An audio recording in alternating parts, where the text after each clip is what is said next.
Morning, everybody. 611, 611. Okay, a couple things here. People have asked me questions on it, and we'll go over this real quick.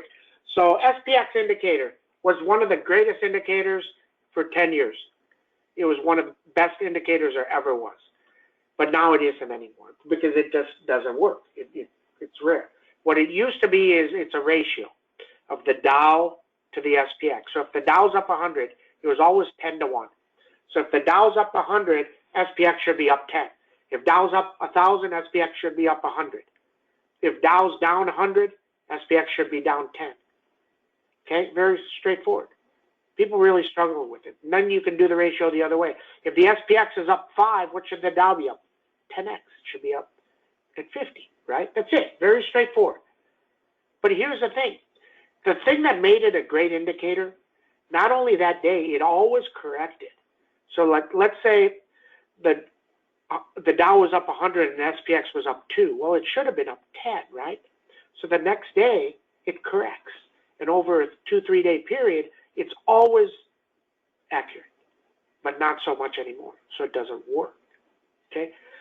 One other thing about ratios. So that's the SPX indicator. But here's the other thing about ratios is I use ratios every single day on so many stocks, okay? And what does that mean? I look at things like, okay, SPX is up 2, Amazon's up 4. And then I look again and I say, in 5 minutes, I say, so SPX is now up 2 more. Well, Amazon is up now 4 more. So there's your ratio. Every time SPX goes up 2, Amazon goes up 4. And you have to see how long this stuff works. You can do it on the upside, you can do it on the downside, you could do it versus the SPX, you could do it versus, you could do Amazon versus Google if you want. Every 10 points Amazon goes up, Google's going up 1 today. Well, that tells you Google's not that good, right? So these are just ratios. You get to these, and if you find one that's accurate, you immediately know where things are going to go, and you can price options and stuff, okay? Very interesting. Very, very interesting, right? And then we see, and then we see. Then we see, and then we see. Hold on a second. Another FDA guy resigned from the board because they approved that drug. You be careful on this BIIB. I mean, my sister told me, goes if they have to lower the price and they don't prove what they're doing, this thing's going to go down to 250 faster than heck.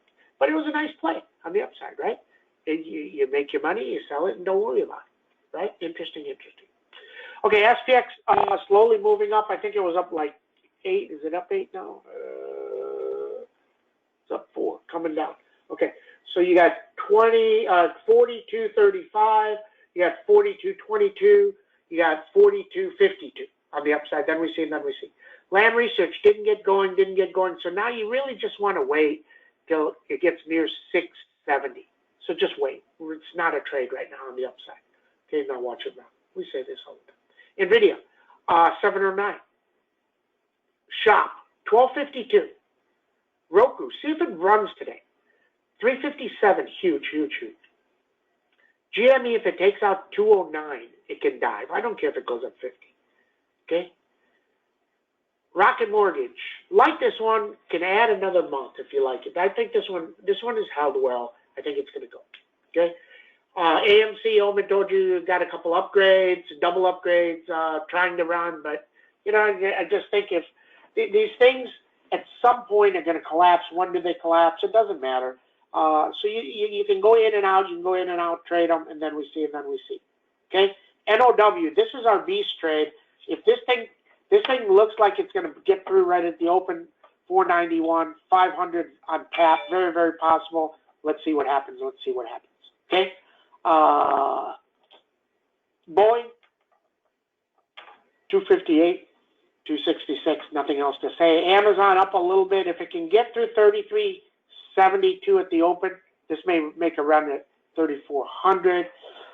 OIH, very strange action. It's working lower. It's working lower. Like something else is happening inside this index. So just keep an eye on it. Just wait and chill. Wait and chill. Still, we bought this at 210 and just sitting on these.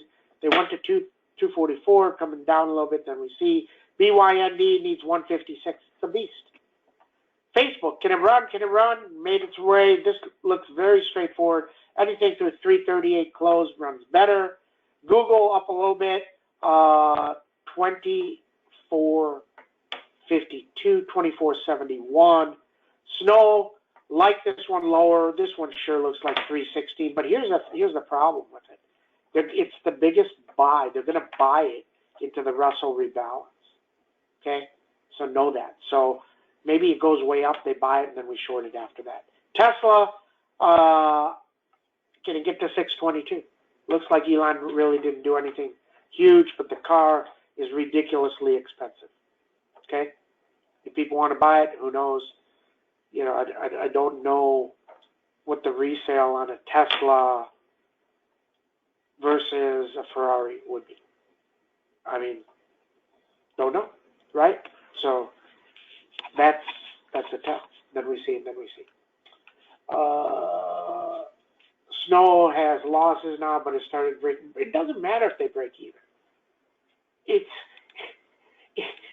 If you're gonna tell me you're the fastest growing company in the world and will be, then why is your growth rate going slow? Doesn't make any sense. Doesn't make any sense. Interesting. Then we see. Okay, let's see what happens. Everybody have a great trade day. See you.